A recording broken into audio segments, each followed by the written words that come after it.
Nobres pastores, outra vez cumprimentos com a paz do Senhor, rogando sempre que a paz de Deus, que excede todo o nosso entendimento, em Cristo, alcance a sua vida e proporcione ao seu coração saúde plena no espírito, na alma e também no corpo. Hoje é quinta-feira, 20 de março de 2025 e mais uma vez, em nome da Secretaria de Desenvolvimento Eclesiástico da IEAD, chamo sua preciosa atenção para mais um devocional de todas as manhãs, de pastor para pastor.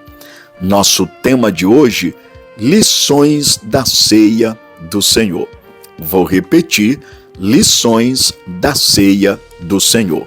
Nosso texto base está na primeira carta de Paulo aos Coríntios, o capítulo 11, especificamente a partir do versículo 26 ao 34, onde está escrito: porque todas as vezes que comerem este pão e beberem o cálice, vocês anunciam a morte do Senhor, até que ele venha. Por isso, aquele que comer o pão ou beber o cálice do Senhor indignamente, será réu do corpo e do sangue do Senhor. Que cada um examine a si mesmo, e assim coma do pão e beba do cálice. Pois quem come e bebe sem discernir o corpo, come e bebe juízo para si. É por isso que há entre vocês muitos fracos e doentes, e não poucos os que dormem. Porque se julgássemos a nós mesmos, não seríamos julgados. Mas quando julgado, somos disciplinados pelo Senhor para não sermos condenados com o mundo. Assim, meus irmãos, quando vocês se reúnem para comer, esperem uns pelos outros. Se alguém tem fome, que coma em casa, a fim de que vocês não se reúnam para juízo. Quanto às demais coisas, eu as ordenarei quando for aí. Nobres companheiros, é interessante ressaltar no devocional de hoje que o apóstolo Paulo, em sua primeira carta aos Coríntios, no capítulo 11, trata de maneira objetiva sobre a ceia do Senhor. Paulo mostra que o próprio Senhor Jesus instituiu esse sacramento como sendo um meio de graça para a sua igreja. Em outras palavras, somente aqueles que foram remidos e lavados no sangue do Cordeiro e confessam o nome do Senhor Jesus devem participar desse banquete da graça. Portanto, aqueles que discernem o que Cristo fez na cruz são chamados para participar desse tão importante sacramento. Com base nesses princípios, à luz do texto, 1 Coríntios 11, do versículo 26 ao 34, chamo sua preciosa atenção para 4 lições que a ceia do Senhor tem a nos ensinar. Antes, porém, ressalto, a ceia do Senhor não é um mero evento, não é apenas um cerimonial. Nós precisamos entender, é meio de graça. Nesse particular, participar da ceia é direcionar o olhar em 4 direções. E o apóstolo Paulo deixa isso bastante claro para todos nós. Se você observar o versículo 26, parte B, Paulo diz assim: porque todas as vezes que comerem este pão e beberem o cálice, vocês anunciam a morte do Senhor, vírgula. Paulo está mostrando que ter um discernimento correto da ceia é, primeiro, direcionar o olhar para o passado e lembrar a morte vicária, substitutiva, redentora e salvífica de Cristo. Ou seja, precisamos lembrar que aquilo que Jesus fez lá no passado, na cruz, foi o que determinou o privilégio que temos no presente de agora participar da ceia. Portanto, nós precisamos voltar o olhar para o passado. Mas o mesmo versículo o versículo 26, na parte B, Paulo completa, até que ele venha. Em outras palavras, nós agora precisamos colocar o olhar para o futuro, ter uma perspectiva correta do amanhã. A ceia não apenas lembra a morte de Cristo e sua ressurreição, mas também a sua volta gloriosa e sublime. Portanto, precisamos direcionar o olhar na direção certa. Quando chega no versículo de número 28, Paulo diz que cada um examine a si mesmo e assim coma do pão e beba do cálice. Paulo agora está mostrando que o nosso olhar deve voltar para si, um autoexame, direcionar o nosso olhar introspectivamente para dentro de nós e assim nos autoexaminar a partir do tribunal moral, ético, divino e espiritual de Deus instituído dentro de nós, que é a nossa consciência. Portanto, nós precisamos nos direcionar com um olhar para nós mesmos, respondendo quem somos e por que nós estamos participando da ceia e com que propósito. Mas em quarto lugar, no versículo de número 33, Paulo ainda diz, assim, meus irmãos, quando vocês se reúnem para comer, esperem uns pelos outros. Notem, Paulo agora diz que precisamos olhar em nossa volta, ou seja, esperar uns pelos outros. Se você percebeu, na parte A do 26, o nosso olhar precisa voltar ao passado. Na parte B do mesmo versículo 26, nosso olhar precisa ser dirigido ao futuro. No versículo 28, nosso olhar precisa estar direcionado para um autoexame introspectivo dentro de nós, olhando para si. E no versículo 33, precisamos olhar em nossa volta esperando uns pelos outros, porque ceia é sinônimo de comunhão. Dito isto, permitam aprofundar um pouco mais. Há 4 lições importantíssimas que a ceia aponta. E eu vou dizer, em primeiro lugar, a ceia aponta uma gloriosa mensagem que deve ser proclamada. Eu vou repetir, a ceia do Senhor, ela aponta uma gloriosa mensagem que deve ser proclamada. Você nota isso desde os versículos 23 até o versículo de número 26. Paulo vai mostrar nesses versículos que a ceia do Senhor foi instituída para que a igreja pudesse recordar continuamente o sacrifício vicário de Cristo na cruz em seu favor.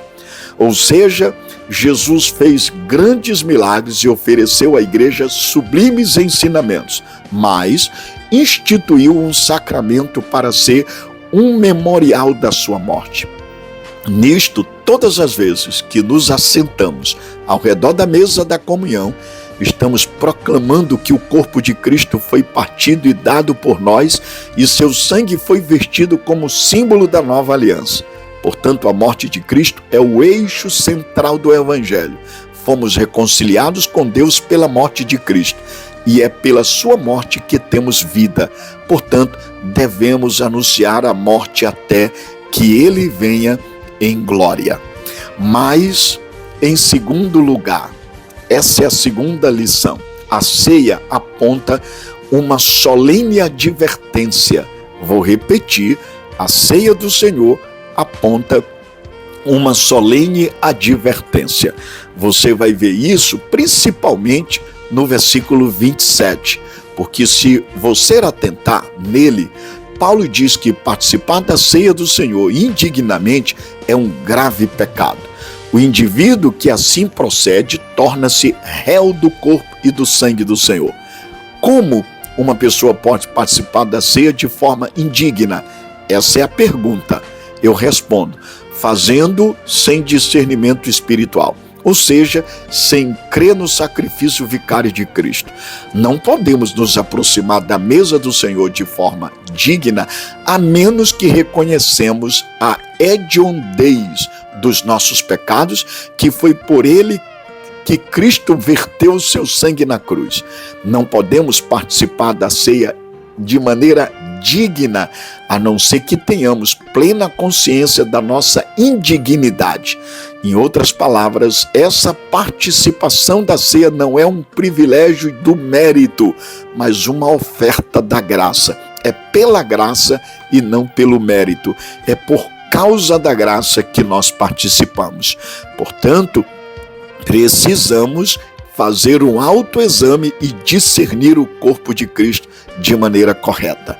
Essa é a segunda lição. A terceira lição, nós observamos nos versos 28 a 29. E é interessante. A ceia aponta uma ordem clara que é dada. Vou repetir, a ceia aponta uma ordem clara que é dada. Por que digo isso? Se você observar os versos 28 e 29, Paulo mostra, sempre que somos chamados à mesa da comunhão, ou seja, celebrar a ceia, olhamos para o passado e contemplamos a cruz. Olhamos para a frente, o futuro, e aguardamos a volta gloriosa de Cristo. Olhamos ao nosso redor e acolhemos em amor os nossos irmãos. Mas também olhamos para dentro de nós mesmos, para examinarmos a nós mesmos. E por quê? Não somos chamados para examinar os outros, mas para examinar a nós mesmos. Se examinássemos detidamente os nossos próprios pecados, não teríamos tempo para ficar apontando o pecado dos outros. Um superficial exame do nosso próprio coração é que nos torna tão críticos e intolerantes com os outros, porque somos capazes de omitir os nossos e enxergar o pecado dos outros. Por isso, Paulo, ele dá uma ordem clara e dada através desse texto. Ele diz que cada um de nós precisamos saber fazer um autoexame. Mas quando nós olhamos para esse texto, que trata objetivamente sobre a ceia, há uma quarta lição. E qual é essa quarta lição? A ceia aponta uma dolorosa realidade que é constatada. Vou repetir, a ceia aponta uma dolorosa realidade que é constatada. Isso está nos versos 30 a 34. Paulo mostra nesses versículos que a participação desatenta e descuidada da ceia do Senhor produz resultados desastrosos. Em vez de edificação, vem juízo. Em vez de deleite espiritual, vem disciplina. Paulo menciona 3 níveis dessa disciplina: enfraquecimento, doença e morte. Eu vou repetir: enfraquecimento, doença e morte. Entre os crentes de Coríntios, e é interessante nós atentarmos para isso, entre os crentes de Corinto havia gente fraca, enferma e alguns que haviam sido ceifados pela disciplina divina. O pecado sempre produz resultados desastrosos, sobretudo na vida dos crentes. Portanto, nessa conclusão eu devo dizer, a ceia do Senhor é um momento de autoexame e arrependimento, mas também de profunda gratidão e alegria.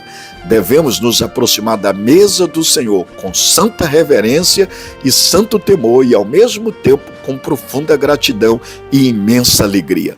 Devemos celebrar essa festa não com o fermento da maldade e da malícia, mas com os asmos da sinceridade e da verdade.